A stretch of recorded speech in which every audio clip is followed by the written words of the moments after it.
Tim Michaels.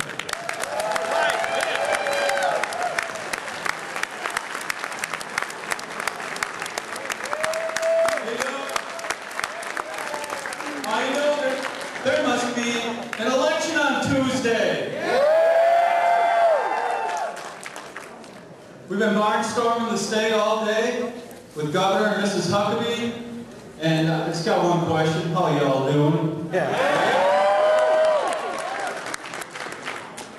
I'll tell you, I was at a rally this morning, and I started talking about how Governor Huckabee, you know, some of the pundits out there are saying things like, well, we're not sure if he's really a fiscal conservative. Yet, when he left Arkansas, he had nearly a $1 billion surplus.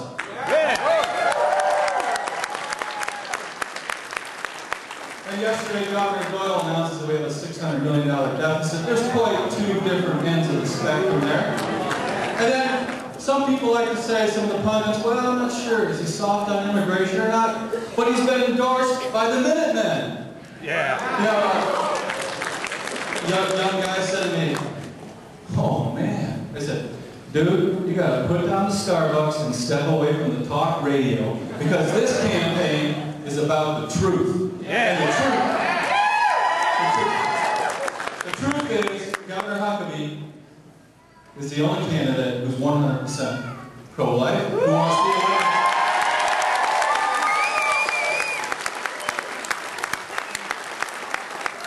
He's the only candidate who's ever fired a shotgun.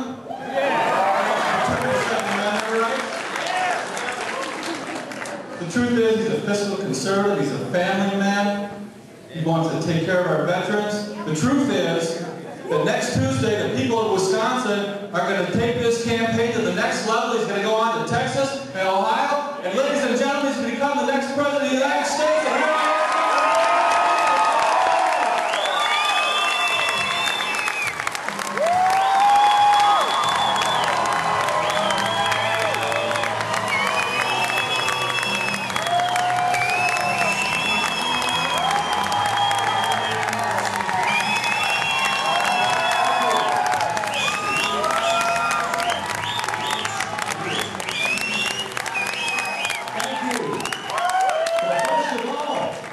Happy Valentine's Day, Wausau. Glad to be here with you. I am so thrilled this many people are here. We heard how much snow is here. Roads like they are. We said nobody's going to come out here. And boy, are you ever making us happy tonight. Thank you very much for giving us this incredible warm welcome. I'll tell you, the warmth in this room will melt the snow, I'm convinced. What a delight we get to see when we look at the sea of faces and sense your enthusiasm. And you know something? There are a lot of people in the national media, and they don't yet understand, because they've been telling everybody that there is no race, and there is no election, and there's no point you guys going to vote next Tuesday. But you know what we're going to do?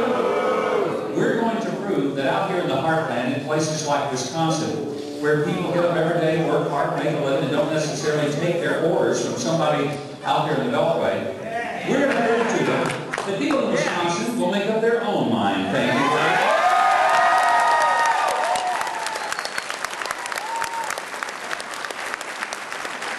Now, I hear that I am in Packer territory here tonight. This is what's called in political speak the part of the speech that is the pandering to a local crowd. But I want you to know that I actually was invited to sing the national anthem at the 50-yard line at Lambeau Field, and I thought that might impress you guys who are Packer fans. Now that's true, I really was. I did sing the national anthem at the 50-yard line at Lambeau Field, and I bet that's something even some of you die-hard Packer fans have never done before. Now, in the full interest of disclosure, I probably need to tell you the full story. It was 2004, and I was part of 3 governors who were out campaigning for President Bush's re-election. And we went to Green Bay, our last stop of the evening, decided, hey, let's go to Curly's. We'll have dinner there at the end of the day. So we went out to Lambeau and got to Curly's, and we're having dinner. Dirk Kempthorne, former governor of Idaho, currently Secretary of the Interior. Mike Rounds, the governor of South Dakota, and me. Well, the security guards at Lambeau heard that 3 governors were there and invited our security guys to take us on a tour of the field. Well, of course, we jumped at that. And so we're out there looking at this, but this time it's around 11 o'clock at night when we finished dinner. And the security guard says, give you a little tour. I said to him, okay, do me a favor. I said, don't ask why, just do me this favor. Ask the 3 of us governors, ask us to sing the national anthem. And he said, what? I said, don't ask questions. Ask us to sing the national anthem. He said, okay, would you guys sing the national anthem? I said, we would be delighted. And so at 11:15 at night, with nobody in the stadium, the 3 of us go down the 50-yard line at Lambeau Field, and we sing our lungs out.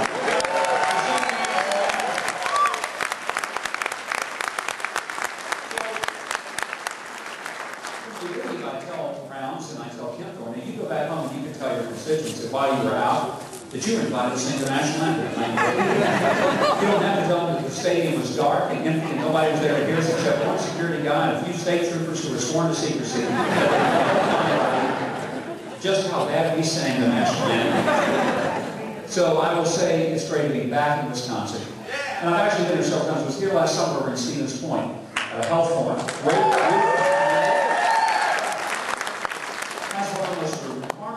Trails I've ever seen anywhere in America. It is an absolutely magnificent trail and great memories. By the way, it was a little warmer then. I don't think I've been on that trail today. Well, here's what I'm so grateful for, is that you came today because I want you to know that Wisconsin still matters. And Tuesday, you have a chance to tell America that it'd really be nice if the national media not just count Wisconsin off and go ahead and assume how you're going to vote. Because see, Tuesday something is potentially going to happen that could change my life and yours. And here's what could happen. Everyone assumes that now that the bandwagon is getting loaded, that everyone's going to go and just do what the media says, and that is John McCain's going to be the winner. John McCain's a fine individual. I have nothing but respect for him. But folks, this is an election, not a coronation. Right. I said it wrong. I said,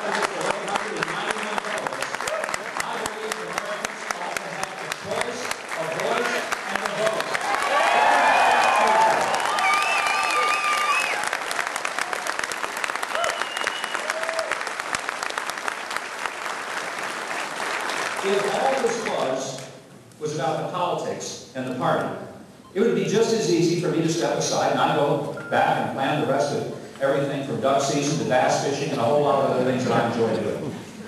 But it's not just about the politics and it's not about the party. It's about some principles that got me involved at the beginning. That's right. Back when I was a teenager and became a Republican in a state where there weren't many. And when I ran for office and became only the 4th Republican elected to a statewide office in 150 years. You don't realize that in Arkansas, being a Republican is about as popular as being a fire hydrant in a neighborhood full of dogs. When I was first elected Lieutenant Governor, I got to the state capitol, my door was nailed shut from the inside. It remained nailed shut for my first 59 days in office. Every time I ever ran, I ran against the Clinton political machine. I understand it, and folks, let me tell you, it's hardball. And people have said, what's the most surprising thing about running for president? I said, it's been a whole lot easier than ever running for office in my home state. I became governor as being lieutenant governor because the governor was convicted of Whitewater-related felonies, was forced to leave office. I was moved into the governor's office. Got to be for a while, we had almost 17 different elected officials, the Attorney General, the Secretary of State, many of the senators and House members who were either indicted, imprisoned, convicted of crimes. They started saying the 5 most feared words of an Arkansas politician were these. Will the defendant please rise? We worked to clean out corruption. We worked to clean out corruption. I signed a